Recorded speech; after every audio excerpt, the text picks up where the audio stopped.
This videotape is part of the Video Oral History Project of the Colony Public Library of the City of the Colony, Texas. This interview is with Janice Carroll of 5412 Merrill Lane, the Colony, Texas. Janice Carroll is the city manager of the Colony, Texas. This interview is taking place at City Hall of the Colony on Friday, May 17, 1985 at approximately 2:30 p.m. My name is Katherine Jagoe. I'm an interviewer for the Colony Public Library Video Oral History Project.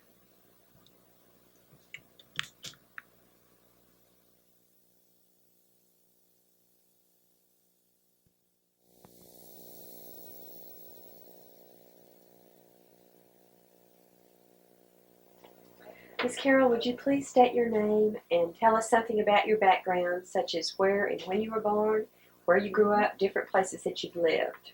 All right, my name is Janice Carroll. I was born in Dallas, Texas, one of the few these days. I lived in several cities in Texas, never out of Texas, primarily in Waco, Texas, and went to Baylor University there. After I graduated, I moved to San Antonio, Arlington, Carrollton, and then to the Colony. Okay. You mentioned that you attended Baylor University. Can you tell us more about your educational background or other specialized training that you've had? When I went to Baylor and graduated in January of '68, myself and most of the girls went into English and history. So those were my majors. My minor was secondary education, and then I taught school for a while. Okay. Where did you teach school? In Waco, at junior high in Waco. Mm-hmm. Tell us a little bit about your family now. Are you married, and what's your husband's name, children? I'm married to Gary Carroll, and he's been a firefighter in Carrollton for 11 years. And I have one son, Chris, who is 14, soon be 15 years old, and has literally grown up in the Colony since he was 5 years old. We know that your occupation is currently that of city manager, and you mentioned that you had done some teaching in Waco. Has there been any other work background prior to the present? I taught school for 2 years and then went into a period where I did not do anything. Of course, I had Chris, and we were in the military, so moved around. Then we got back into the Arlington or Dallas area. I did start doing office work, and I worked really as when I got back into the workforce, I was really a credit checker for a time. Then went in and did some collection work. Then went on into a mortgage trust company, and at that time then I was secretary to the vice president of a mortgage trust firm. And from that point then I came to the Colony. Okay. What prompted you and your family to choose the Colony as a place to live? We had moved to Carrollton and were living in an apartment, and my husband had just started with the Carrollton Fire Department at that time. And we had started looking for a home. We had a next-door neighbor by the name of Linda and John Adams. They were looking for a home too, and they had come to the Colony, and they told us about the Colony. We were looking, of course, in the Carrollton area, because we presumed that's where we would stay. Decided we would go up and look in the Colony, and came up here and thought, wow, that is just too far. We would never go that far. But came back and told her that we didn't want to move there. They moved. And they came back to visit us, and they just raved on and on about how much fun it was to live up there. They lived on Arbor Glen, one of the first streets built out here.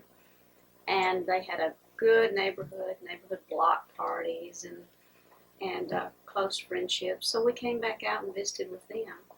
And by that time, we looked at enough homes in the North Dallas area that we saw that we were getting much more home for our money out here. And I think that's been most people's experience too. So based on her influence, and of course she later became very involved in our incorporation, was one of our first councilmen. But based on her enthusiasm, I think, and the price. We moved out here to our first home. Very good. As it turned out, you became the first employee, or one of the first employees anyway, of the City of the Colony. Why did you decide to apply for that job? Didn't know any better Uh-huh. at the time. No, we had moved here in September of '75, and I think the first families moved in October or November of '74. So we were involved in the beginnings of the community. Almost everyone was, because it was a very close-knit community. And my husband and his brother, now he lives out here too, and his family, they were doing a lot of work for the utility district at the time on a part-time basis. Of course, the utility district maybe had 3 or 4 employees. Not very many. We knew the utility district director, and we thought, well, this would be a great place to work out here. And actually, what I did, I applied for the utility district secretary position when the first one left. Didn't get it. And then when they decided they would advertise for a city secretary after they'd incorporated, Carla Chadwick passed my application on to the mayor, Luis Guerrero, and he interviewed me and chose me. And of course, I wanted to work close to home. And I was excited about working in the beginning of a city. When I say I didn't know any better, I don't think I had any idea what kind of workload it was going to be to start a city. But it's been worth it, I think, all in all. That's good. Had you been particularly active in other community affairs prior to taking that position? Were you active in homeowners association or anything like that? Well, only in the fringes. We would go to some of the homeowner meetings, and we were interested, and we had been out when we knew a lot of the people personally that were involved. But I think one of the key reasons, or I was told this anyway, that I was chosen as city secretary was the fact that I was not involved real actively in the homeowners. Because even then, in the formation of a city, as I understand it, there were lines drawn and a lot of different opinions on how to go about forming a city. And I wasn't a party to all of that. So you had sort of been apolitical from the beginning. Okay, I want to talk for a minute about the decision to incorporate. And I would like you to tell me why you think that the community voted to incorporate and what the other options were that were available and why those were not selected. To the best of my knowledge, and of course, as I said, I wasn't involved in those inner workings of the incorporation committee, but obviously they wanted better services. I mean, it's just been a continuing fact that the people that move out here come from cities, they want more services, and we can't provide them. And we're slowly catching up with that. But in those days, I think the primary reason was for police protection and animal control. And they wanted those services. Now the option, I think, other than incorporating and levying a tax and making it more expensive to live out here, was to stay rural. And Fox and Jacobs, I think, very much wanted us to at the time.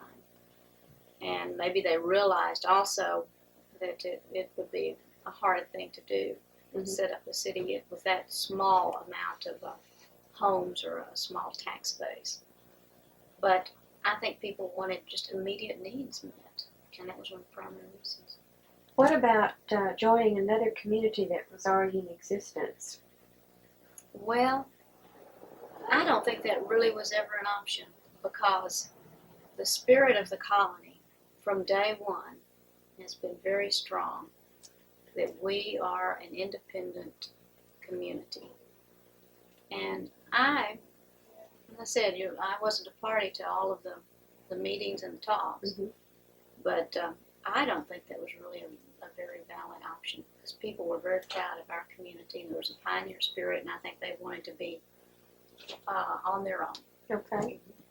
Well, that leads into the next question I had, which is, can you kind of characterize the residents at that time, and talk a little bit about this pioneer spirit and that feeling that at least we've been hearing from others existed. Have you? Mm-hmm. Well, maybe it was because of the numbers, and maybe it was because of our isolation that caused a lot of that. Mm-hmm. And I think another reason was because people came here from all over, and many of the people that moved here did not have any family close by. So we became the family. Mm-hmm. Now, we were a little bit different because on weekends we would go to Fort Worth or Waco to see our relatives. But when you come from New York, you can't do that. So I think those three factors caused people to look to one another for a little support. Plus, we wanted to get activities going, and particularly for children. And you know the old adage, if you have a child, you'll meet everybody on the block because they get out and they socialize and they want to play and they want activities. So people started drawing together to do things to make this a good place for their children as well as themselves. Many of the people did not have any relatives close by, so they just drew one to another. Mm-hmm. And with that pioneer spirit and that unity, I think it even helped us in that we all had houses almost exactly alike. I think there was a real comradeship there, Mm-hmm. and a need and a common need, and it was really a nice spirit for a while. Okay. You know, if you ran out of sugar or butter and you were baking a cake, you had to borrow it from your neighbor because there wasn't any place to buy it. So I think that kind of helping create a really nice spirit back then. Can you talk briefly about, since people did seem to move here from so many different areas, mm-hmm. and they brought different experiences with them from those areas, what do you think, or how do you think those backgrounds have contributed or been negative as far as the colony is concerned? If you'd asked me about 5 years ago, I would have said, I think it's negative. But now, I think it's positive. And I know I've told a lot of people, I think what I've been privy to is seeing democracy in action, and the colony has really evolved, you know, of, for, and by the people. And without getting too mushy, I can almost relate it back to the colonists and people coming from across the sea, from different mm-hmm. places, and meeting together and having different ideas and then developing a country.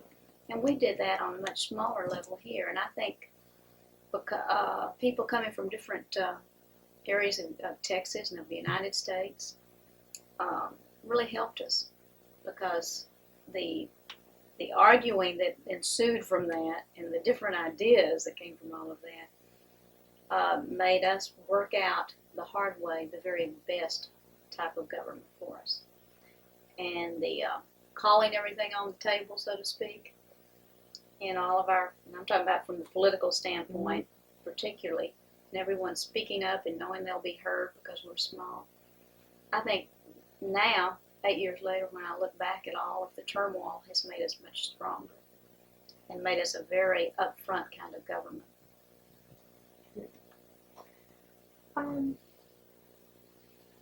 Just some brief history.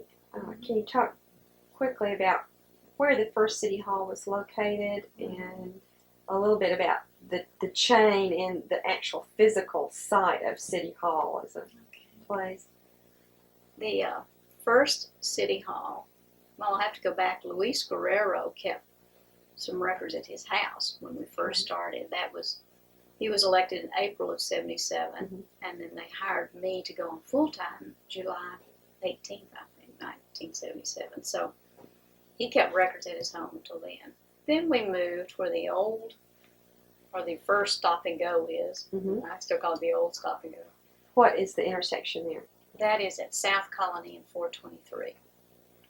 And there was a little office next door to that stop and go that had originally been a doctor's office. Mm-hmm. So we all had sinks in our office.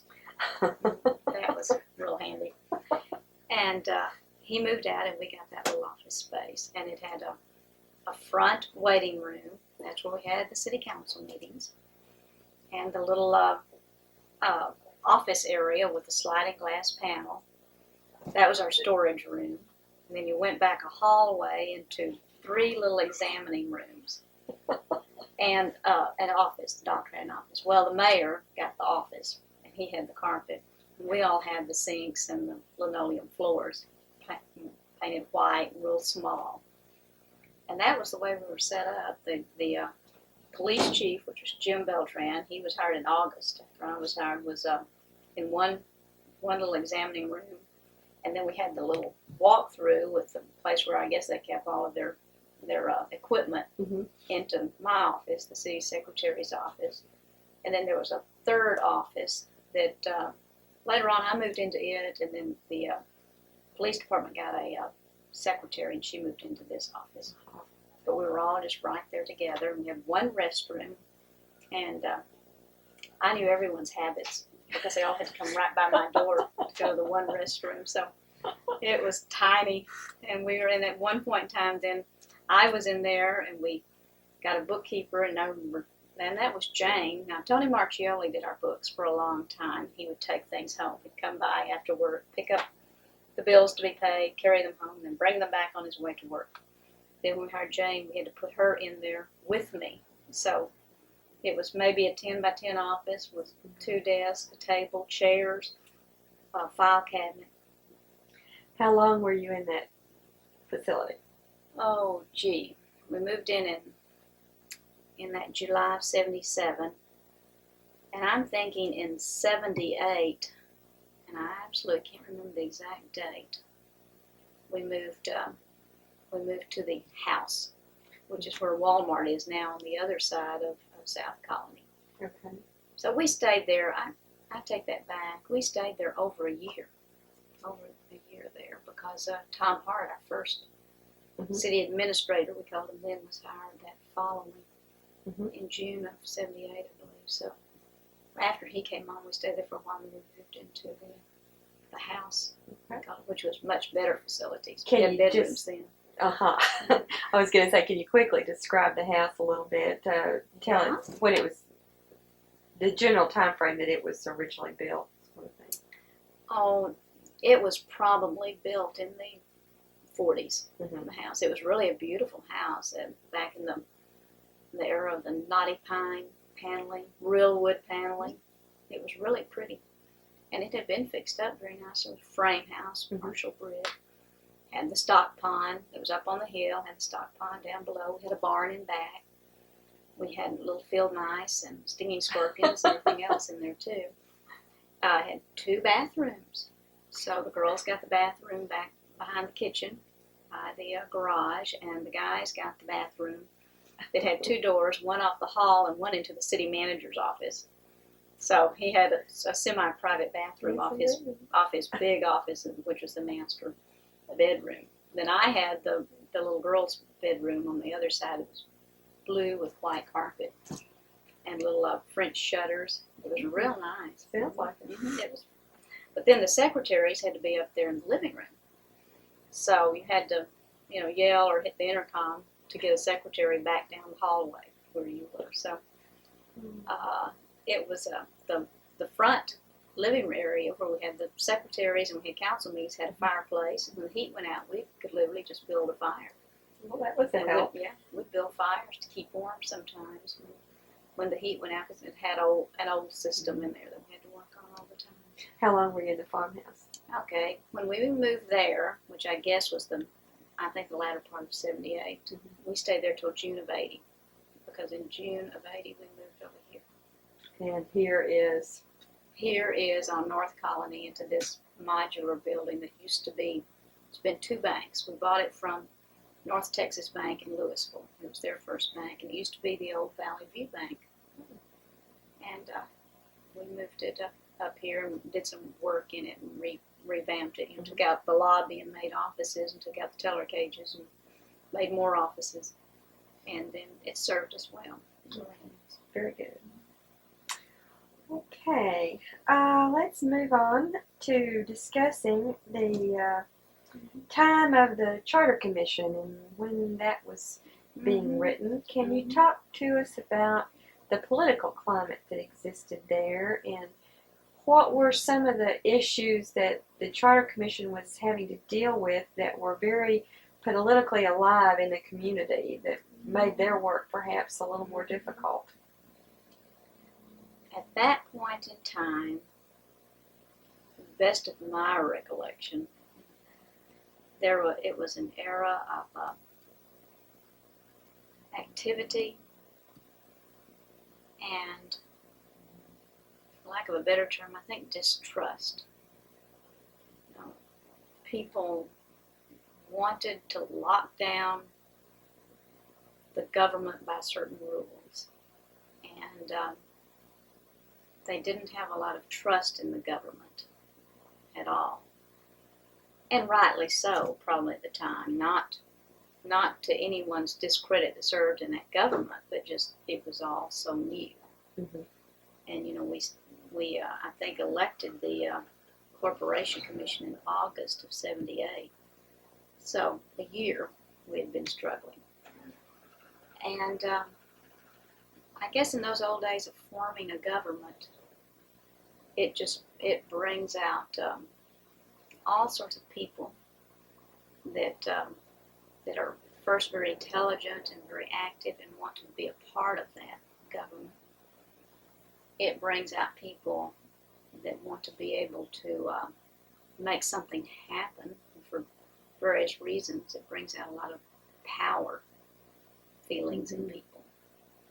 And I've said to a lot of people that before I came to work for the colony, I worked for a mortgage trust company, and we dealt with $1 million interim construction projects. And there was less bickering over those million and multi-million-dollar projects than there were over an ordinance on animal control leash law or something like that than there was on that. I don't know. It just brought out that feeling in people that this is their time to make something happen. Mm-hmm. And what one person wanted to happen, another person didn't.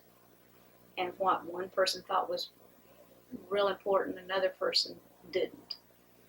And the priorities were just chaos because we needed everything. Mm-hmm. And I think with that distrust and that prioritizing or disagreement on prioritizing what we need to do first, it was a very tumultuous climate. But we did decide we need to go charter. And of course then we had the election, and we elected and we appointed, I believe, that charter commission, and got them going. And then I wasn't a party to the commission. They did that separately. The government didn't interfere. Right. And then they had their meetings. And of course, I've heard they had some hot meetings. Okay. I think one of the issues that was alive at this general time period was regarding city personnel and the policies or lack of policies and administering personnel. I believe the police department was involved in some controversy at that time. And as a city employee, you were certainly affected by this. Can you tell us what the situation was and what your own feelings were at the time? Our first police chief, by the name of Jim Beltran, came from Carrollton. He was a Carrollton officer. Came up here. He was a very dynamic kind of person. He came in and tried to set up a police department. So I look back now, anyone would have been doomed to trying to set up a police department at that point in time. And again, because there's no stability, and everyone wanted something different from that police department. Everyone wanted a different attitude from that police department. Now, there was a criticism of the way he handled some things. At that time, when he was criticized, Gene Pollard and Clint Davis were on the council, and they were adamant for his dismissal. And we had meetings up till 2 and 3 o'clock at night. I remember one time a friend of mine was having a party. It was on Friday night, and I thought, oh, good, this will be fun. I'll get to go to a party. And we called an emergency meeting on the Beltran situation. And I remember crying, going, no, not again. I literally crying, and then I had to go to the meeting. It must have lasted till 2 or 3 o'clock. It was just a very, touchy issue. Mm-hmm. And Jim had his followers also, and they rallied in his support. And I remember one meeting we had there at the old City Hall by Stop and Go, where people were all standing outside. In fact, it was the same meeting that Tom Hart came for his first interview, if I remember correctly. Why he took the job after that, I don't know. But they were all there, and they were in support of Jim. And then finally, what they did do is they had a meeting in the Kamey School cafeteria, and they took a vote of confidence. This was the city council voting. The city council voting, and of course Jim didn't make that vote. Yes. And he was gone after that. And I can remember Linda Adams and Sandra Shearer in particular being just emotionally drained after that, because that was a very hard thing to do. Mm-hmm. And after that, then Jim left, and to my knowledge, he's never been back in police work since. It was rough, and it was traumatic on people to go through that. And there were all sorts of accusations of what he was doing and what he wasn't doing, and I can remember rumors. I almost hate to mention rumors and things like this, but they really did. They were rampant, and I don't know what really was true and what wasn't true back then. But perhaps no one really knows.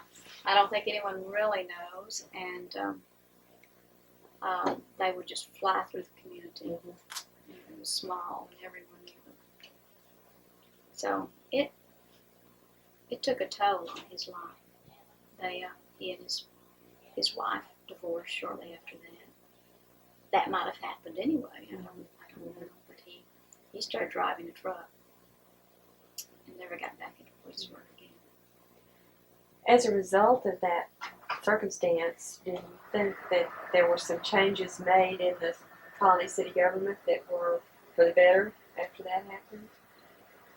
Did people realize that maybe there was a structure missing that needed to be put in place? After that incident in particular? Oh, that was probably the most traumatic incident, but there were a lot of incidences back then. And maybe that did. I really had not thought of it that way, but that put some real division in the council, and some real division in some viewpoints. And I think maybe that might have been one of the keys to people saying, we distrust what you can do as a council, and we want to put some controls on you. Now, as I remember it, though, I don't think the council was necessarily against a charter, because a charter also gives the government more power. But that is well. So, without being too leading, and I'm afraid I've been a little bit leading with that question. I did not mean to be, because I don't want to read anything into the situation that's not there. Okay. One thing that was mentioned in an earlier interview was that there seemed to have been an awareness along about this time that there was a need for personnel policies of means of monitoring personnel in a different way that had not been there before. And well, now that is correct, and you mentioned that earlier, and I didn't key in on it.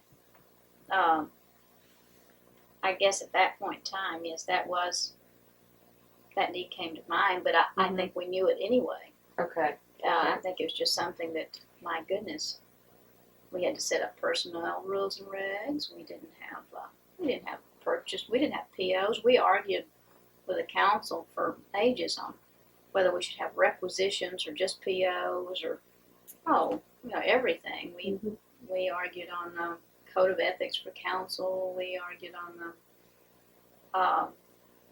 all sorts of office procedures and setting these things up. And I guess when you talk to me about all that, I was so involved on the inside, and yet I also represented every one of the council there. So I had a tendency not to take sides. I had a tendency just to listen, and then I went with the majority. If they wanted me to do that, we went and did that. If they wanted me to do this, we went and did that. From a business standpoint. And so someone else that maybe was on the outside looking in, or maybe on the council, might have had a different viewpoint. If they said, I know shortly thereafter we started working with the Office of Personnel Management, we got a grant to work on our rules and regs. But by the time we finally got rules and regs, no, I take that back. We adopted some real quickly after that. Right, too. And then we did revise them later on and adopted them maybe better said. Now we're looking at them again, though. We're revising them again. So. Were there any other issues of those very early councils, just right prior to the charter and immediately following that you recall that were significant? There were many issues. My main thought on it, when I look back on it, is that a lot of them probably weren't as significant as they seemed at the time. But I think most of the issues that came up on a daily basis were money issues, budget issues, personnel issues, just general need issues, sport issues came up. Such as? On sports, establishing fields. They used to get angry because they would make a field and we had maybe one tractor and wouldn't get it mowed in time for their game. Was this, what particular sport was involved? Were there different ones? Or? Different ones. Adult softball was one of the first to form out here, and then shortly after that, soccer. Children's soccer was a big one that started right after that, and in maintaining those fields. But I remember one incident where we didn't get the softball field mowed, and it was the softball field across from South Colony and 423, and I was there at the house working late, and they came up and they were going to have a game. So they got the tractor and they mowed their fields and they could have the game. It was just a lot of multitude of issues. Okay, I want to talk a little bit now about the time that Tom Hart was city manager. I think the issue of the tax revolt perhaps might have been one of the more significant things that occurred during his time here. Could you tell us a little bit about that and what went on? And well, what happened? He came with us in '78, and he can correct me on this, but I think he was about 23 years old. He was young. That was in August of '78. The tax revolt, as we call it, happened in the summer and fall of '80. I believe when we moved over here, we were in this building when that transpired. So in that 2-year period, he was hired in the first year as just an administrator. He wasn't a city manager until we went charter in January of '79. And again, my memory of those days were just tumultuous. And he was doing all this. We had a strong council, and he had to report to them daily on every little thing. And the following year, IBM came in, and they purchased land from Fox and Jacobs. They now own about 1,300 acres, from 1,100 from Fox and Jacobs. They agreed to pay us about $160,000, which was just an enormous amount of money back then, to abandon 3 roadways that ran through their property. We accepted that money. The mood of the council back then was to keep the taxes down, because that was one of the fears, when you incorporate, was the taxes were going to make it too expensive to live out here. So they chose to use that money, $160,000, to keep our taxes low. That put Tom, as city manager, in the spot of requesting the following year a tremendous tax increase. Now, some people will blame Tom for the way he handled it, or the way the media handled it, or whatever. Other people, I think, will blame the council.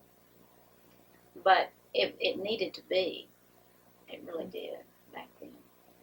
And that was the reason that it came out. Now, what happened, I think, is a lot of the citizens got misinformed. Mm-hmm. And they thought this tremendous tax increase, and I'm trying to think, was it 14 or 19 cents? I should know that, but it was an enormous one, was going to affect all their taxes, because they didn't realize, well, that utility district taxes are separate from us. Mm-hmm. And they just came in mass, to our first hearing on this, and we had a citizens group that organized against the taxes. And I think if you talk to some of those people, there were a lot of people then that had the feeling that Tom Hart was just trying to build his own empire, and he didn't have the best interest of the city at heart, and that there was something sneaky, and that he was padding the budget, and we really didn't need that much. And again, the rumors went wild. And what was really fact, what was really fiction, is really in the mind of the people that were there. Because really there wasn't a right or wrong. You could say, well, we needed X amount of money for this particular line item in an account. Well, that's a matter of opinion. But instead of it just becoming a matter of opinion, it became, you are doing this for an ulterior motive. Mm-hmm. Where in fact, I truly think most people had the good of the city at heart, but they didn't think the other one did. Mm-hmm. And that caused it all. Well, what finally happened? In that revolt, Mm-hmm. well, we first met, we're hearing at the Methodist Church, which is located on Page Road, just south of the shopping center there at Page and South Colony. We all sat up the front at the pulpit area, and there was one door on the other side of the building back to the back, and all the people started coming into the front door, filled up the sanctuary. They had a little section that was divided off over here for their Sunday school classes, but you could walk through it. So people came up through this area and came up to the back of us. Mm-hmm. And people were yelling and screaming. And I remember that's the first time that I thought, my gosh, I could die. I could be trampled to death. They were that angry. Mm-hmm. And Richard Turner was our mayor at that time. And we finally saw that we couldn't conduct a meeting. I think we did a little bit, but he just recessed the meeting to go to City Hall, because at that time people were screaming, we can't get in, we can't get in, we can't hear you. We had two women that were directly behind me. I don't know, should I name them in something like this? It's up to you. That's your choice. You don't have to. I don't think I will, but Okay. Because they're both very fine ladies, and one still lives here, and You one. can just say the general Yeah, essence of what happened. They were a caring people in the community, but one was on one side and one was on the other of this issue, as well as I guess several others, and they started yelling at each other. One hit the other one. They filed a suit in our court, an assault suit, over just that incident. It was so hot. So we just adjourned and we met back here at the parking lot. And then what I was just in a turmoil about was, should we continue the hearing? If we end the hearing, we go back and amend the budget. How do we go through all the statutory regulations again? And do we get it adopted before October 1? And we had a charter provision that had to be adopted by a certain date. And we had this citizens group that was against the tax taxes being raised, that were going to call us on that, and then make us go back and adhere to the old budget. And that would have ruined us. We would have had to have just laid off employees. We just couldn't. We could have functioned, I guess, but it would have been really a terrible thing to go back to the old budget. And it was just very, very confusing. But finally, we moved forward. The council acted. I would think that was probably their first time to act really strong as a political body. And they adopted the budget, and they adopted a corresponding tax rate, which was lower, but still an increase. And this one group tried to take us to court and didn't get very far. So we proceeded on then with our government. But the next year I was acting city manager at that time, and you better believe we had town hall meetings on every department of what we were going to do. And people knew that we were considering this kind of expenditure for recreation. We were considering this kind of expenditure for police.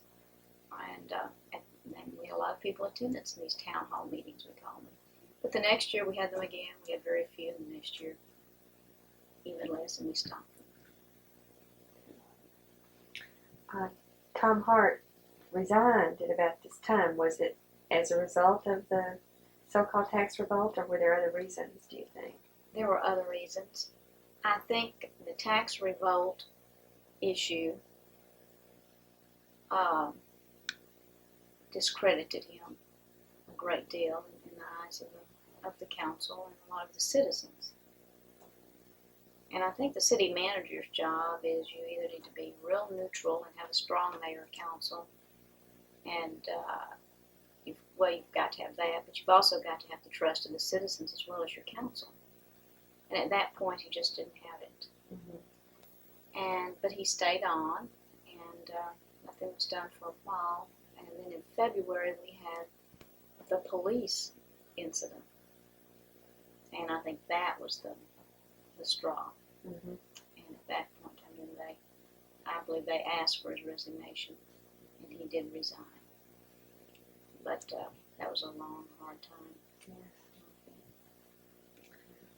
All right, moving on to some of the other city managers that came afterwards. Can you say who they were and what their situations were, how they worked out here in the colony? Tom, I told you, was that period for 3 years, just about, with us. And he was the first one, and I give him credit for just sticking to it, because we had some of the most dynamic, for lack of a better word, independent, hard-nosed, stubborn council people and mayors, and they rode him constantly. But he stuck with it. And he was a very likable person. He was young and would frustrate me a lot. We would go to it different times because he wasn't a detail person. And right then we really needed a detailed person. There just wasn't enough staff to go on. Then after he left, and then I served as acting, they went through a formal process of interviewing, and they hired Dan Savage. And he was a very nice gentleman too. I thought he was going to be our savior. He had his master's in public administration. He had experience. He'd been assistant city manager in Baytown for 9 years, I believe. Came from the Wichita Falls group, which is supposed to be famous or infamous or whatever as far as a train. Wichita Falls is a good training ground for city managers. And he came on. He was very logical, very intelligent. But he came in with a strong, hard-headed council again. And he ended up, I think, butting heads with them on some things. And by the same token, he was a very intelligent person, but he wasn't real communicative with the staff. I think part of that's just his personality, but secondly, he hardly had time. And I think that's been the downfall of Tom and Dan, really. They would try to do too much. They didn't have enough staff to delegate everything to, and we've never had a slow time in this city where you can just do your day-to-day work. There's always been an issue coming, a crisis, I call it. And that always gets you because you can't do all the work that the council and the citizens want you to do, especially back then. Mm-hmm. And we needed someone that was just a Mr. Personality back then that could work all those areas, and he really wasn't. And Gene Pollard was our mayor up here there. He was a very strong man, a brilliant man, but I think Gene will agree with me. He's a hard man to work with, very demanding. And Dan resigned of his own accord, a surprise to the council. But he said his health and just wasn't worth it. You know, the pressures he was under. Mm-hmm. So he resigned. Then the mayor and council didn't go through a real formal process. There were certain members of the council, particularly the mayor, Gene Pollard, that met the next gentleman, Johnny Sartain, and wanted him as mayor as city manager, Mm-hmm. and he was hired. Mm-hmm. And he lasted 6 months.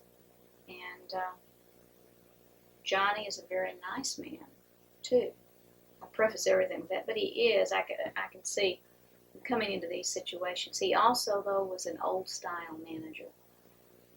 And what I call old style is in Texas cities, the little slow-moving country towns where it's the good old boy type of management. That's his style. Now, he has no qualms in being the city manager and giving you an order and getting things done. And he was well organized in getting that done. Mm-hmm. But that didn't fit into the atmosphere of this city. Mm-hmm. We wanted someone who could move fast, get things done, be very businesslike, and cater to a strong mayor and council. We've always had a strong mayor and council, and we need one. Because even now, with 68 employees, we don't have enough people to do all the work that needs to be done. And they've got to be a working council. And he just didn't fit in. So who was next? Was it your turn Then then? it was me. Mm-hmm. Why did you decide to apply, Well, or did you apply? Were you just selected? What happened? Yeah, they asked me. Mm-hmm. In between all of the city managers, I served as acting city manager.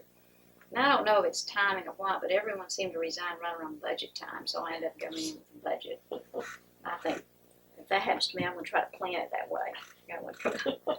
But I served as acting, and I'd always said I would never be city manager. I didn't want that job Mm-hmm. because I knew what kind of pressures. I watched it. Yes. But I was getting to the point, my personal development here, that I had learned a lot as city secretary. I knew that job fairly well. And by the charter, which the commission did this to me, they made the city secretary report directly to the council. And the primary reason was a check and balance on that city manager, which they didn't trust. Mm-hmm. Mm-hmm. Or it could be the other way. I guess city manager could check on me. Mm-hmm. It was a check and balance because there was that distrust there. Well, that put me in the position when a new city manager came in, there was immediate wall between he and I. Mm-hmm. And I had developed, I think, the trust of the council over the years. And then that put me in this position of walking this line. Plus, I was at the point that I didn't know if I wanted to be a city secretary the rest of my life. And because the colony is in the Metroplex area, I made the decision for two reasons. I'd seen Dan with the MPA and all the experience come in, and it not be right for the colony. So I thought, well, I know I love the colony, and I know I'm trusted by my council. Maybe I can serve in that capacity and help the city. Mm-hmm. Because by that time, sitting back and not saying a lot and listening and watching, sometimes the frustration level of that is worse than the stress level of just being in there trying to do it yourself. So I wanted to get in there and try to do some of the things myself. Secondly, I thought it was a good career move for me. A woman and working to to say your city secretary gives you the secretary title. Say your city manager gives you a management position. And I wanted that experience for me in the Metroplex. I think I can have lots of opportunities. Mm-hmm. So I think in looking back over the past 2 years, I think it's worked out well for both of us, the city and me. Very good. You've just touched on this. Since the colony is a unique situation, and there's no established power structure, or there has not been an established power structure, it really hasn't. do you think that, or not think, that it made it easier for you as a woman to come in and fill a position such as city manager, which is a power position? Yes. In other communities that have been around a long time, there's not very many women participating on that level. No, there really isn't. And I have not compared to other cities, but I do think that is something that has made it easier for me. My personal philosophy on that is I like to just deal with people as individuals, whether they be men or women or whatever color their skin is or whatever ethnic background they are. And if they fit the bill, then that's who I want to work with. And I think the council has felt that way too. Now, there were some that were against me as a woman coming in, and they felt like, well, first they didn't want to lose me as city secretary because I think I was a good city secretary. And then they thought, that I couldn't handle it, and etc. But now that I look back on it, they've thought that about men too. So I don't know that it's that different at all. And the council that hired me just doesn't seem to have that bias. And I've had other people tell me, well, Janice, they're using you, and the mayor particularly, we have a strong mayor, he's just using you. Well, of course he is. Any mayor and council uses a city manager. It doesn't matter if it's a man or a woman. Any employer that hires an employee, they're using them. I mean, you're serving a function for them. And I've never been treated unfairly. But I think the people that make up this community are much more modern, and because of the newness, there's a philosophy among all of them that it doesn't necessarily take a certain amount of training. You just need to have the spirit and philosophy of the colony, and then you'll fit in. And they don't really judge that by man, woman, or resume credentials. You just got to have the spirit of the colony. Which is? Can you capsule that? Yes, I think the spirit of the colony is not thinking of doing things the way other cities do them, and not thinking you have to do things by tradition. We've always looked at what we have and what we are, and we do it the way it fits us best.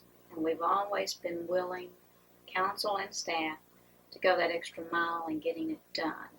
And anyone that tries to put it in a rigid form and tries to put it in an 8-hour day, they'll never succeed here because you can't do it. You've got to work it and think it and feel it, or you won't make it.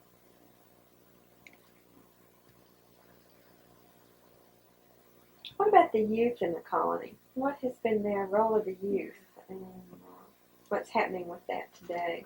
Oh, well, we have lots of them. Mm-hmm. And saw a movie the other day that exemplified, I think it's called Over the Edge or something like that, but it exemplified a new community that started, and they didn't take into consideration the youth. Now, when we first were incorporated, I don't have exact statistics on this, but I would think the majority of our children were elementary school. And we just had a few buses going into Louisville to the middle school. You can entertain a small child with at-home activities or a few sports. Well, we're starting to mature, and those people that did stay in the colony, not everybody moved out.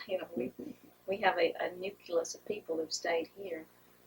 Those children are growing up, and they're demanding more and more activities, and that is one of our problems. We don't have the commercial base here to provide activities for the youth. And we do have a group that formed, and I think that's one of our issues in itself. They'll become part of our history. That petitioned for a recreation center, and because of that petition, because of that push from the Colony Youth Organization, we did put a recreation center on our bond package in with the proposition for the city hall, and of course it passed 4-1. So we have a strong group of youth here. I think most of them, I know most of them are very positive, hardworking kids. We have that element there that causes our police department problems over and over and over. And we have the element of the latchkey child here. We have a lot of children that their mothers work, and they do have a lot of unsupervised free time. I think a lot of those, mostly, I just feel sorry. It's just sorry for them. It's a victim of our lifestyle nowadays, with people having to work. But I think they're a very active force. They always have been. Recreation and team sports has always been a high priority. The rec center now is coming because of that priority. The swimming pool, I think, is coming primarily to gear towards the youth. And we're looking at a concept of a pool in a park where people can, particularly the youth, can come and gather and visit and socialize. But we have a lot of them. It's a very family-oriented community. What about the Youth Advisory Board? Okay. What is that? And it's, again, a unique feature. It really is, and it's just starting. I've been meeting with them.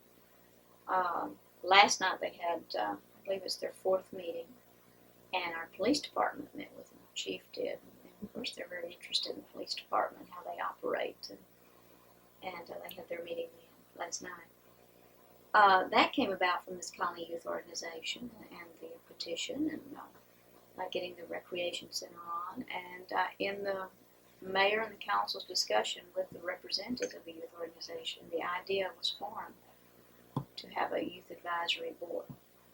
And right now, they were formed by ordinance, but right now what we're doing is we're really just giving them information. They are learning about the city. We briefed them first and got their input on the bond propositions, particularly the rec center. Now we're telling them about each department.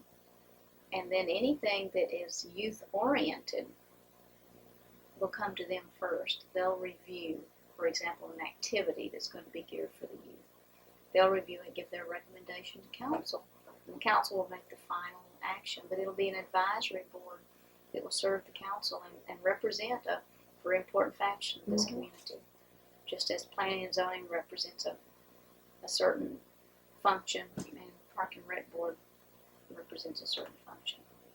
How are these members of the Youth Advisory Board selected?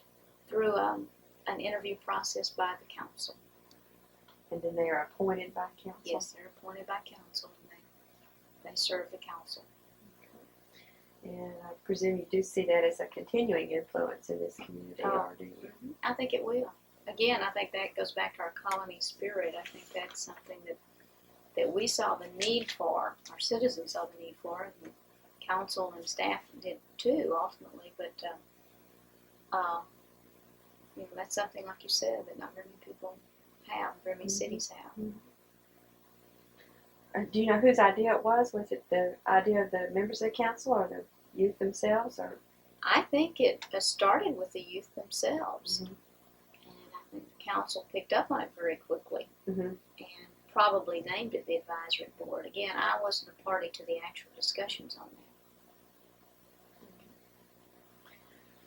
that. Okay, let's talk a little bit about the founding folks of the colony, Fox and Jacobs, without whom there would not be a colony today. What has been their role in the, let's start with the early time and come on up to the present, as far as the governance of the colony has been concerned, and also their contribution of things beyond just simply building the houses and marketing their parks that they've donated, the fire station, this kind of thing. Okay, they of course began this community years ago. I guess in '74, started buying the land out here. Before that, exactly when, I don't know. Not long before that. Dave Fox, as I understand it, had a dream to build a city, or to build a community. He probably didn't plan on being a city quite as soon as it became one. They created the utility district, and the utility district was primarily created to provide water and sewer service out here to a community they were building on the field, farmland. When the people started moving into the community, Fox and Jacobs was wise enough to have a liaison. And we have a John Perryman, we have a park named after him, Perryman Park, was that liaison from Fox and Jacobs with the community. And he was really loved by the homeowners out here. He worked very hard with us, which, as I look back, I really got to commend Fox and Jacobs for doing that. They had a lot of other people that worked there that actually lived out here. So there was a really a close working relationship between F&J employees and the homeowners. They helped in a lot of ways. Of course, they built the first fire station, which is our landmark now, the barn, and gave us Old General, which we're in the process now of restoring. It will become a historical vehicle for us. The volunteer firemen are doing that right now. But and that is a fire truck, right? yes, the Old General is a fire truck. That's right. They did do that for us. Of course, that old barn was a marketing tool also. It was a landmark. It caught people's eye, and they came out here and they bought houses because of that. But I'll have to give them credit for working with the community before we even began to incorporate. I think just a little bit farther than just a development within the city would have ever done. When we started to incorporate, I don't think they were very happy about that, because they are a business, and they realized once we incorporate, then we start putting together our own zoning regulations, our own subdivision regulations, then they're going to have to work with us. And they've probably worked in enough small cities that they know, they're the professionals in building, and they have one interest, and you work with a small city or even a large city that has sophisticated rules and ordinances, that the city has another interest. So because of our very beings, we were sometimes at odds. But I will say, in looking back on it, when we were just beginning as a city, and they were bringing subdivisions to us right and left, because they were building so fast back then. When I look back on it, they walked us through it. They really helped us with the zoning. They helped us with the planning. When I look at the plats, they're all in order. They're all correct. So I think that they really did a good job in working with us in that respect. And I give a lot of credit to Frank Graham and Ron Walden for working with us. They donated a pickup truck to us. They donated a truck we use right now, a gravel truck. They donated a mower to us. A lot of things that they really didn't ever have to do in working with us. But it was a mutual thing. The more we could do to make the community look nice, the better it was for their sales. So they worked with us. Our biggest problem with them seems minor, but it's caused us more heartache, is their salesmen. And people would come in and to buy a house, and they'd say, "Oh, see this lot? It's beautiful, and this is going to be a park." When in fact it's own shopping center, and there's a shopping center going to be there. Or, "Oh yeah, oh no, it'll be a long time before this is developed," and then the next week, then a duplex is going up right behind you. And then of course they come to the city and complain. But I would say they've worked with us. It's been like a child growing up, though. We've sometimes had a love-hate relationship with them. And now I think we're maturing to the point that as a government and our knowledge of we want to do, and when we want to do it, and how we want to plan our growth, that now they're having to deal with us as a true city. And right now we have the upper hand, really, in that respect. But their big growth years that I have gone, just a massive growth, and they just put row after row after row of houses up. And of course now we're dealing with more commercial projects. They have land to the south of Arbor Glen, between Arbor Glen and 121, that they want business park zoning. We're currently in the stages of negotiating that zone right now. There was mention of a swimming pool that Fox and Jacobs could consider donating to the city at one point. Mm-hmm. Can you tell us about that? Probably some of the people that were all involved in the homeowners could tell a better version of that story, but from what I heard, there was I guess it was at one time attached to a house, but there was a pool across from 423 at South Colony again, and there used to be a little building there also. Was this prior to incorporation? Mm-hmm. Yes, that's prior to incorporation. Well, okay, now that was just a very small pool, and that building was a teen center, and the teen center was burned down by the teens at one time. That's another story, but accidentally or on purpose? I think it was on purpose. That's the rumor I hear. I don't know for sure. And that little pool was filled in. Now, you might be referring to, at one time, someone said that they would build a pool for us in lieu of something, but I'm not real familiar with that. I'm really not. Now, there were a lot of deals that were talked about, and how they could work with us, and they were creative in working with us, but I wasn't a party to all of those back in those days. We'll pursue that with someone else. Yes. Also, in regard to Fox and Jacobs, let's talk about issues that came up on down the road regarding the quality of the buildings, and such as the different exteriors and the sizes and that sort of thing. That whole issue that came up. Stucco issue? Yes. Yeah. Well, normally F&J was pretty sensitive to what they would put out here working with us, but they goofed one time. And they built these little models over here off 423 again, I would say west of, east of 423 in the northern portion of our city. And they were going to be what they called the cottages, a smaller product line. And they decided on their own they wouldn't brick them. They would just make them a stucco or masonry type finish. We called it the stucco houses. Well, some citizens said, no way. And they got a massive group together, a petition against it.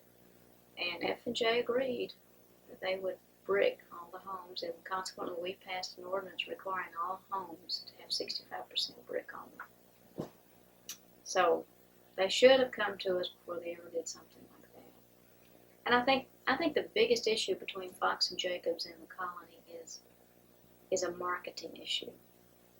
We are all here and we're proud of our city, and we want it to develop as best it can and be as high a quality city as it can. And they're looking at a marketing issue where they want to build a house that's affordable. Sometimes those two things don't agree. Mm-hmm. And particularly to us that have already bought our house, and we bought an 1,800 square foot home for $35,000 back in the old days. Well, that citizen is not as concerned with someone that's going to spend $50,000 for 1,100 square foot house. And sometimes those two attitudes just don't meet. And we've had some rough disagreements on that. Any other issues in relation to F&J that you'd like to mention before we move on to another topic? Well, density is another issue, and again, that's a marketing issue for them, getting more houses per acre, and how they're built. And we're looking at, the city's looking at quality product. We're looking at traffic problems. So that's something that we're currently we're always discussing with them. They've got a few out parcels left that have not been developed, and density is an issue on those parcels.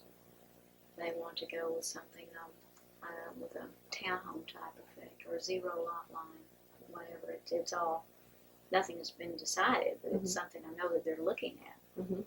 And we've got traffic problems here.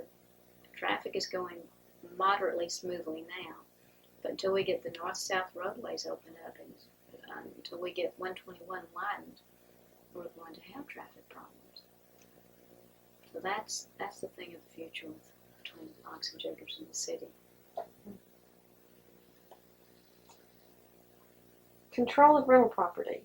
Yeah, It's been another big issue here. it really has. I think Talk about that. that again relates back to the caring citizens of the community that love the colony, have that spirit of the colony, and want to keep a certain quality to our community. And the homes that were built out here that were attractive to all of us because they were several $1,000s less than what we could buy a home for in Carrollton or North Dallas area, also attracted investors. And because we had a lot of young people that came out here and bought homes and then moved or could not afford the homes, we had a lot of good deals, so to speak, out here, and investors started moving in. Well, I really don't think it's the council or my viewpoint that we are against someone renting a home. I lived in apartments for years before I ever bought my first home. But we are against a large percentage of those homes being investor-owned homes. And we're against the absentee landlord that doesn't care what his property looks like. And because of that concern, the council has really initiated 2 ordinances, one requiring that a certificate of occupancy be issued every time a house changes from an ownership standpoint. Mm-hmm. And the second one being what we call the landlord license, or single family residence license, SFR license is what our inspection calls it. And that is a licensing of landlords as literally a business. Mm. And they have to license each home that they have. And they're subject to a once a year inspection. Now it's caused a lot of disagreement among some of the people that own homes here in the colony for investment purposes and the council. And that was a heated issue. And the people that were against the council and the mayor on that issue backed certain candidates this past election. Mm-hmm. However, I've got to say, our mayor won by a landslide. So I think the citizens agree they want this to become a quality, family-oriented community. What does the certificate of occupancy consist of? We come in and inspect a home for unsafe conditions. It's a CO, we call it. Mm-hmm. It is what you do in a new home or you do on another home after it changes, to make sure that the wiring is correct, the plumbing works, there's nothing structurally wrong with the house. It's not a cosmetic thing, although we try to look at the cosmetic approach also. Paint, if it's totally gone to the point that your wood is going to deteriorate, is a structural thing. We would make them repaint the house. Is to keep that house in a safe condition for people to live in, and we're hoping to prevent that rundown effect that happens in a lot of communities as neighborhoods get older. Mm-hmm. The Colts organization. Yeah. Just who are they? What does Colt stand for? Can't remember what Colts stands for. Isn't that terrible? That's okay. We just call them the Colts. I've not been real actively involved in them. The best I know, Carl Fisher is the gentleman that organized them. Marge McCormick is another lady in it. The others, I don't really know. These are landlords, are people that own homes in the colony that rent them. And the ones that I know of all live in Carrollton and Farmer Springs. So they're not colony citizens. Okay. Now, I can sympathize with their concerns. They felt like because they owned homes in in the colony, we were tagging them as, as villains, and we really did not need to do that. But it became a political issue. Yeah. And there is a point that we are controlling something that today in Texas has never been considered a business, and that's owning a home and renting it. So we're the first city in the state of Texas that I know of that's an issue with this ordinance. I really thought Colts would take us to court on it, and they haven't. Were they the ones that backed the candidates in this recent election? Okay. Let's talk about current situations. Water. Water. Well, I think that's been solved, I hope. In what way? What was the first water situation, and what is it today? Well, we've always been on wells. Now, of course, the utility district handles the water and sewer and the drainage, storm sewer drainage for the city. And we've been on wells for our water supply. The wells are into the Trinity Aquifer, I believe, and at this point in time, or in this area, there's a high mineral content, a high sodium content. And the water really has not been the best quality. I think the joke is we don't have a Texas water supply approved, or our water supply approved by the state of Texas sign. And that was a big issue several years ago to get water to the Dallas water to the colony. We had a bond issue, or I say we did, the utility district did. And it was a landslide. It won by, I can't remember the vote, but it was a landslide, a one proposition election. And the utility district has built that water line, and we now have Dallas water now. It was late in being completed, and I know they had some engineering problems. They had a contract with Dallas on that, and the council was concerned about our right to have much water out of that line, because it comes from Dallas, and Carrollton has a right to some of that water also. So it's an issue, and it's become an issue now, not so much from a quality standpoint, although we're always concerned with that mix, but it's a development issue. What this council is very concerned about now is development of this community, particularly commercially. And the only way we can develop is to have adequate water service. And that's why that water line is very, very important, that we protect our right to the water. Okay, at this point in time, the municipal utility district, which existed prior to the incorporation of the colony as a community, is still separate from the city government. Has there been any discussion of merging or not merging, and what's going on there? Yes. That's our present crisis, I suppose, in our long line of issues. We've always talked about it. We've always felt like that we should merge at some point in time. However, about 2 years ago, they were granted by the PUC a regional status. The Public Utilities Commission of the state of Texas. Yes, by the Public Utilities Commission, a regional status to service an area with water and sewer. Well, we still feel like we should be merged. The city does. So based on that, and in talking with the MUD board and the council, we decided to have a feasibility study done on merging. That has just been completed, and it really recommends not merging until some future date.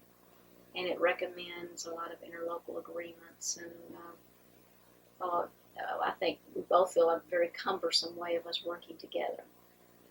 And right now, I think the council's opinion, and mine too, is that it really would be to our advantage to merge, from the standpoint of saving money on a day-to-day basis, on the standpoint of the taxing ability, from the standpoint of promoting development. We think that it would be a good thing to merge. Now, you have two you have two political entities here. The Mud Board, which is a 5-member board, does not agree with us on it. And you have that element of distrust again that has come up. Actually, it's always been there between the Mud and the city. And I think, my personal opinion, what happened, and long ago, the Mud Board was run by business because the people that were on that Mud Board were Dave Fox's friends that owned a little piece of land out here. They were on the Mud Board. It had to be formed that way. And it was run very businesslike, but it was run to Fox and Jacob's benefit. Mm-hmm.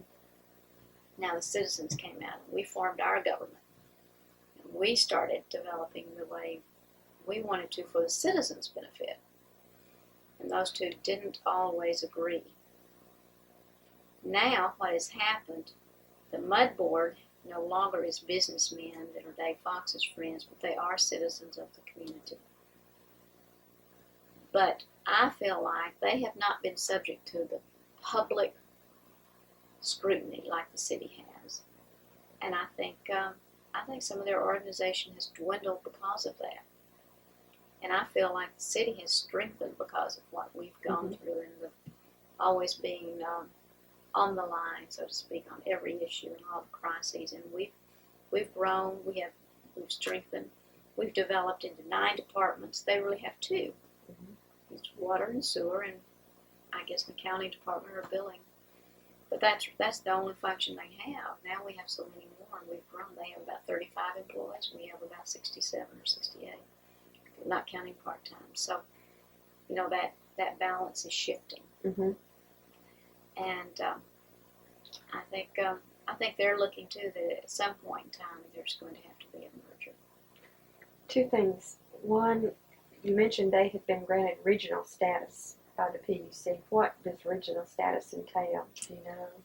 Generally, I think that gives them an area, literally a boundary that they can serve, they can annex into or serve by contract. And that's beyond the area of the colony? The city. It goes up into the area to the north of the colony and a little bit to the east of the colony that really is primarily in Frisco's. ETJ. And of course, you know about the suit with Frisco. We can get into that in just a minute. Okay. And it does go into that area. Okay. The other thought that I had was, even though there's been this feasibility study, what do you see happening? Do you see a merger somewhere down the line? I do, personally. But you don't have a prediction as to how far that... Right now, when you're talking about this being an oral history, it's happening right now. And there's a lot of opinions as to when that will be. I heard this morning the Mud Board passed a resolution to set a date of October '88. I've talked to some of our council and says that's not soon enough. So that's as of today. So as of today, it's anybody's guess, that's but right. It will most likely happen. I think so. Okay. Any other comments on the relationship between the city of the colony and the Mud? Well, I'll say that the board and the council have always been at odds. This council and this board, even though they are at odds, I think have communicated more than any other time in our history. The staff, although it feels the strain of that, I think it's always worked fairly well together. Let's move on to the city of Frisco and that issue. Okay. Can you give us a brief background on the situation and what the current situation is? Well, going way back, the former Mayor Backus did what we call the Midnight Ride in 1966. And that Midnight Ride was down 720, which comes out of Frisco, makes a large square, goes down 423 to 121, back to the east to Preston Road on 121, and then up to the north there, and then back down. So it's about an 80 square mile area that they strip annexed around. That made no man's land in there between this area and their old town, they call it. And here we are down here in this corner wanting to incorporate. So I wasn't privy to all those meetings. Right. But they did agree to back off their strip annexation so we could incorporate. And this was down at the end of 423 and 121. Mm-hmm. So we've always been, I think, a little bit at their mercy. So there's never been a real congenial attitude from day one between the colony and Frisco. Mhm. Also, they're an old town. They were here first. And here comes this little tract development out on the field, and now we want to be a city. And so it's been a source of irritation, probably a thorn in their side. Here we come. So they backed off through a boundary adjustment agreement. They backed off in another boundary adjustment agreement. And then, to keep us from going any farther, they put a 5-foot ETJ, an extraterritorial jurisdiction strip, around our northern boundary and our eastern boundary. Mm-hmm. That, to our knowledge, has really never been done. In talking to lawyers, they've never heard of an ETJ strip. Cities usually have an ETJ established by state law, and then you have your boundary. Your ETJ coincides 1 mile out from that boundary, or 1/2 mile, or 3 miles, depending on the size of your city. In our case, it's 1 mile. That locked us in. Now, we just lived with that for a long time because we had so many internal problems that we really didn't even think about it. Mm-hmm. Then we started thinking about it, and our mayor, Gene Pollard, at that point in time, got adamant about it. This land up to the north of us was starting to be bought. Tomlin Properties was buying land. Other businesses were coming and buying, or companies were buying land. And we decided we would try to see what happened. We could go to the north. And I guess the catalyst on that was the B.B. Owens tract. Louisville Independent School District asked for a 50-acre tract just to the north of us that abuts our property, our city limits, Mm-hmm. to be annexed in, so they could build a high school up there. We annexed it. Frisco sued us, and that took us to court. Uh-huh. Things were hot between Frisco and the city. The mayor of Frisco, which is John Clanton, and our mayor at that time, which was Gene Pollard, were butting heads. And it was a real hot suit, and people were very, very sensitive about the whole issue. But we worked, and we pursued, and we got exhibits, and we went to court on it. It was a very long, drawn-out hearing in the county court, district court. And then it was a long time before judgment came down, but in essence, when Judge Houston made his ruling, it was in favor of Frisco. And we got what was called Wynwood Peninsula, and that's a peninsula just to the north of Stewart's Creek Peninsula, and of course borders on the lake, on Lake Louisville, which was all right, but of course we wanted to develop to the north and to the east. We put it on appeal.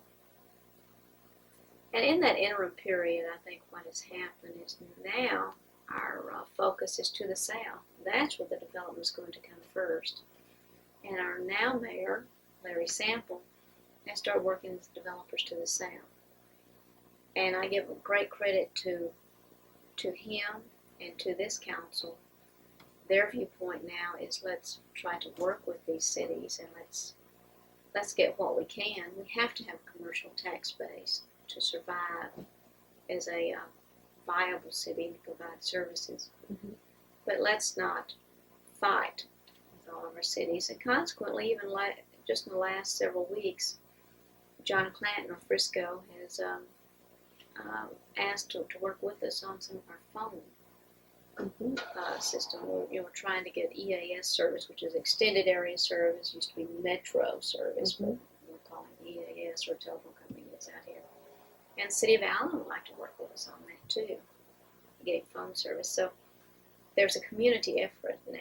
Now we lost at the appellate level in this case, and it will be filed in the Supreme Court. But when I went over there for the hearing in Fort Worth at that level, and I just went with the attorneys, and John Clanton was there, some of his councilmen. But the whole attitude is really almost friendly now. You know, let's go ahead and pursue it. We've gone this far.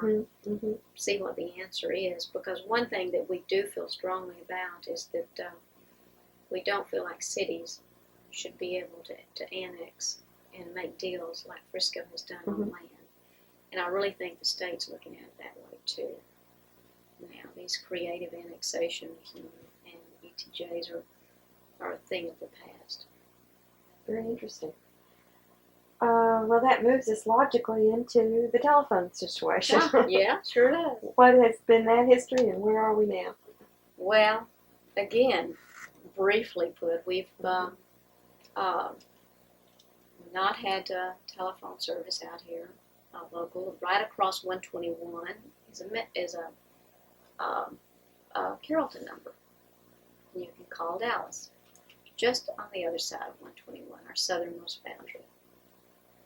So that was very frustrating to us, and we filed for him for the PUC to give us metro service.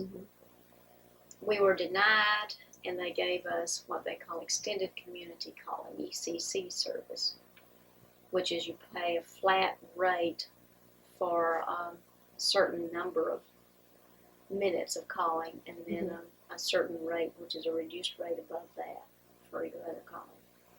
Has not been popular, really hasn't worked. There was a moratorium on any other EAS cases while it was studied by the PUC. This was several years ago, and I really think that it was just forgotten for a long period of time. But Rockwall, the city of Rockwall, brought it back up and then wanted to have a hearing for EAS service in their area. And we got wind of it, and the mayor keyed in on it, and we got a lawyer in Austin, and we wanted to join in their suit for EAS service. We were denied, and it was very irritating to us that we were denied. However, all of this brought, I think, the moratorium back to life to the PUC and their staff. They decided, I think, they would get to work on those rules. Now, according to our attorney in Austin, Marty Terry, these rules were going to be next to impossible. We would just never be able to fit all these qualifications for EAS service. But lo and behold, several weeks ago, the rules were published, and they fit us. They really do, to a T. And right now, we're just waiting. Our attorney has filed for a hearing, and I think we'll be docketed soon for a hearing. And right now, I think it looks very, very promising that we will receive EAS service. Very good. I know that's going to be a relief. Oh, it will. Talk about a commercial, guys, and not to mention for individuals and personal phone service, but just a commercial business would be more interested in settling out here if they knew they could call Dallas. That wouldn't be long distance. Absolutely. Well, I know this has gone on for a long time, but I do have one or two more points I'd like to cover if you can spare us the time. Sure. You're a key witness, as they would say, in the activities of the colony, so I want to get as much from you as I can. Well, I'd be happy to. I feel like I'm just hitting highlights, though. Well, that's the main thing that we can do, and would take us many more hours if we really went into more detail, I think. That's true. Let's talk briefly then about the recent bond election here and what good things that's going to hold for the future of the colony. I'm personally very happy about that bond election for two reasons. We're going to get something, but I think almost more importantly, it showed a whole switch in the makeup of our citizenry. They trust the government, and they're ready for us to do something, and they're willing to pay for it. Now, I think we have a unique situation that we did have some land through the, the good graces of Fox and Jacobs in a trade, that we had some land that we sold for $1.9 million. We have that money invested, and I think we can utilize that investment to pay back our debt service on our bonds and keep our tax rate lower until we we have commercial development and a commercial base to broaden that load, or not broaden the base, so it'll lessen the load, I should say. But at any rate, people were willing to take that chance, and they trust us. And from that chance, all the propositions passed. And I think the 4-1, of course, was the rec center and a city hall finally, with a police station and with holding facilities, because up until now, or still now, till we get that building, our police department, every time they put someone under arrest, has to drive to Denton. So it's a real burden for our police department. The library passed, which will be a freestanding library of about 10,000 square feet. All this is going to be placed on 17 acres of land that we have at North Colony. And I dream of that being a campus-like complex someday. That, again, is going to be up to each and every council as to how that area develops. But that's what I would like to see it become. We're going to have a swimming pool, and that's going to be right next door to this facility, and which is also on North Colony, but to the east of it. And that's the thing I alluded to. There's going to be a pool and a park, and we're looking at some real creative ideas. The architect that we have hired to do this project said that if we do something creative, other cities are going to be coming to look at our pool and copying us instead of us going and looking at other cities for a change. That will be refreshing. We're getting away from the L-shaped pool. It's going to be something lagoon-like with a competition area and a diving area, but a play pool first and foremost. I think that's the needs of our citizens. We have a proposition for $700,000 that is for park improvements, and particularly athletic fields.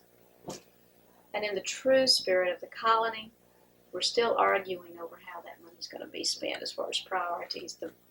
The council that represents the soccer people are pushing for soccer and lighting more of their fields. The councilmen that represent the Little League are pushing for more lights on the Little League fields.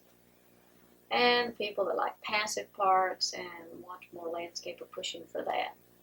So I'm at the point that staff has given recommendations, our engineers given recommendations, and we'll let the council decide. Because I think bond money is very important that they make that decision. Now my secretary's gone. Go ahead and let's take a quick break.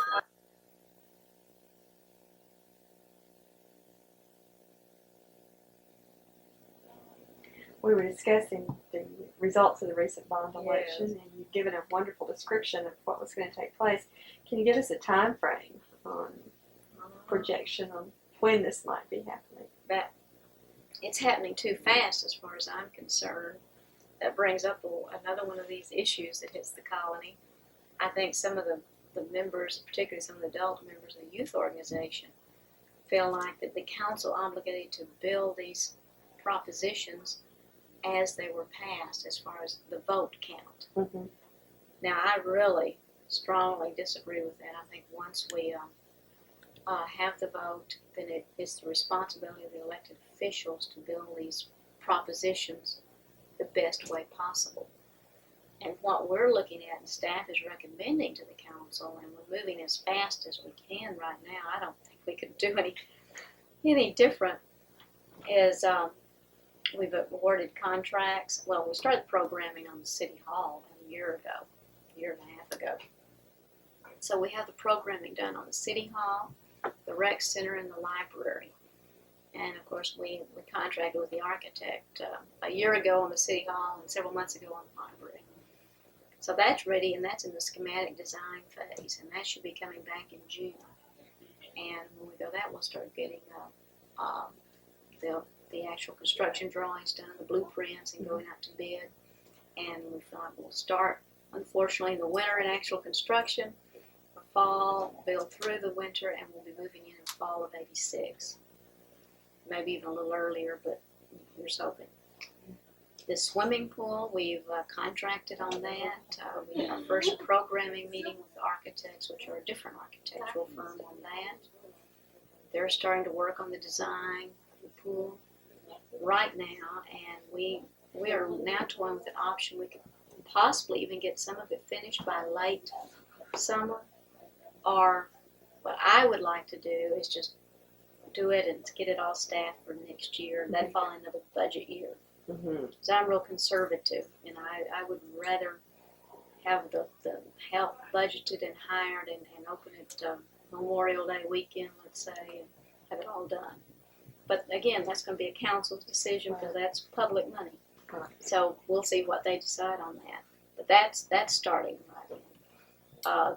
The pedestrian overpass, which I didn't mention talking about the bond, there's really two other propositions. One is a pedestrian overpass and one is a fire station. Second fire station. The pedestrian overpass, we've contracted with a engineering firm right now for the design of it. They're surveying next Tuesday, and we'll start to work on that. Where will that be located? That's at North Colony in 423. And what does it join? It joins the Stewart's Creek Peninsula area to this side. And there's a school over there, there's a projected middle school over there, and the children cross constantly. We also are even looking at more recreation over by the lake. So we need that overpass because that's our busiest main street. In fact, it is called Main Street 423. That's moving along. The fire station, thank goodness right now we're not building it. But we're working with Fox and Jacobs on the building of that, and they have agreed in this business park zoning to give us an acre of land at $1 per square foot plus an interest escalation as to how long per year. I think it's 1% per month per year on that until we purchase that land. And we're looking at building that probably in the next 2, 3, 5 years, something along that line. So we'll do that. Now, what we'll do, that'll just be the second fire station, or it'll probably be what we'll call Central Station. And we will move out of the barn, which is our landmark, but it will not be torn down. That is our landmark. Our citizens are adamant about it, especially us old-timers that have been here a long time. And we're looking at that being maybe a little theater. It's time for the city to get a little culture. That's what we want to do. And that element is beginning to develop and grow. And so we'll be going on and on with that. Okay. Do you have time for another couple of questions? Just about running one or out two more. Okay. I see. I think I have checks to sign. That's for important. a little atmosphere of the crosswalk guard. Okay. People are waiting for their checks. So. We've talked about problems, and I think you've mentioned some pluses. And what do you see for the future beyond the little theater you just mentioned and the bond proposal? Any other future developments? Oh, I see business and commercial development coming. I see us being able to annex some land to the south. I see 121 becoming an LBJ, maybe 5, 10, 15 years down the road. But I see us having a nucleus of a commercial base where we can start developing the beauty and the culture of this area. And I think it's going to come upon us faster than we even anticipate. I think we've got a creative council and creative citizens that they want to preserve the beauty. We're out here on this prairie. We don't have any trees to speak of, and what we have we want to preserve and we want to develop. And I'm proud of that kind of attitude.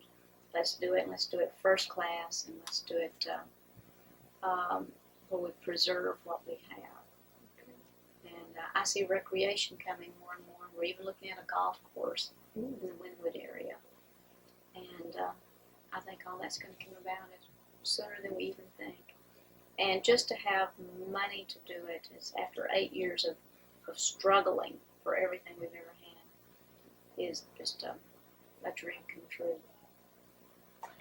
How about your future with the colony? What do you see for yourself here? That is entirely in the hands of the council, because I work at the whim of the council.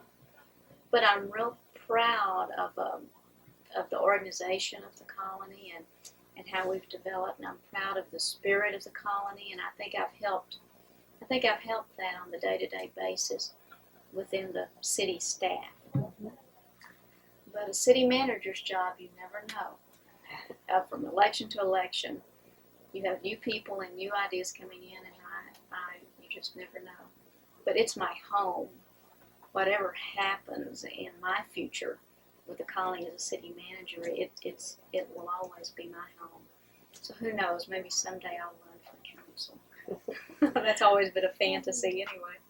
What do you think is your most significant contribution towards the colony? Stability, being trustworthy, and being willing to put in the hours, and not really expecting any glory for it, and just putting in the work and caring. That's a lot. Great deal. We've discussed a lot of issues, and a lot of concerns, and a lot of ideas, and have we missed anything that you think is really important that you'd like to be sure to get on the record? Gosh, my big chance, and now I can't think of a thing. I think you've covered. You really have a lot of the main issues, and I think it's important that I just reiterate that it's been an experience that I'll never forget. And I think very few people in the United States of America have ever had that experience of being able to see democracy work. And it really has. It's formed and grown. And as I said first, we're of and by and for the people. And I feel real strongly that. I think I've been lucky to be a part of it. Since I've now survived it. Thank you. We are very grateful to you for participating in this project, and this interview is very valuable for the history. Well, I'm so glad you're doing this project. I thank you.